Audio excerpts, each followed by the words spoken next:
شروع اللہ کا نام لے کر جو بڑا مہربان نہایت رحم والا ہے۔ جن لوگوں نے کفر کیا اور دوسروں کو اللہ کے رستے سے روکا، اللہ نے ان کے اعمال برباد کر دیے، اور جو لوگ ایمان لائے اور نیک عمل کرتے رہے اور جو کتاب محمد صلی اللہ علیہ وآلہ وسلم پر نازل ہوئی اسے مانتے رہے،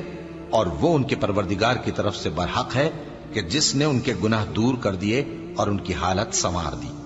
یہ اعمال کی بربادی اور اصلاح حال اس لیے ہے کہ جن لوگوں نے کفر کیا انہوں نے جھوٹی بات کی پیروی کی، اور جو ایمان لائے وہ اپنے پروردگار کی طرف سے دین حق کے پیچھے چلے۔ اسی طرح اللہ لوگوں سے ان کے حالات بیان فرماتا ہے۔ پس جب تم کافروں سے بھیڑ جاؤ تو ان کی گردنیں اڑا دو، یہاں تک کہ جب ان کو خوب قتل کر چکو تو جو زندہ پکڑے جائیں ان کو مضبوطی سے قید کر لو۔ پھر اس کے بعد یا تو احسان رکھ کر چھوڑ دینا چاہیے یا کچھ مال لے کر، یہاں تک کہ فریق مقابل لڑائی کے ہتھیار رکھ دے۔ یہ حکم یاد رکھو، اور اگر اللہ چاہتا تو اور طرح سے ان سے انتقام لے لیتا،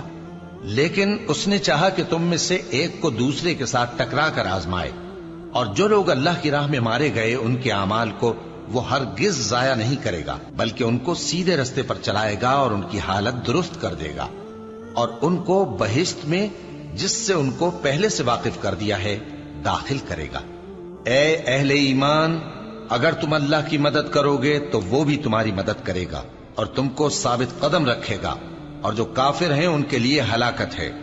اور اللہ ان کے اعمال کو برباد کر دے گا۔ یہ اس لیے کہ اللہ نے جو چیز نازل فرمائی انہوں نے اس کو ناپسند کیا، تو اللہ نے ان کے اعمال اکارت کر دیے۔ کیا انہوں نے ملک میں سیر نہیں کی تاکہ دیکھتے کہ جو لوگ ان سے پہلے تھے ان کا انجام کیسا ہوا؟ اللہ نے ان پر تباہی ڈال دی، اور اسی طرح کا عذاب ان کافروں کو بھی ہوگا۔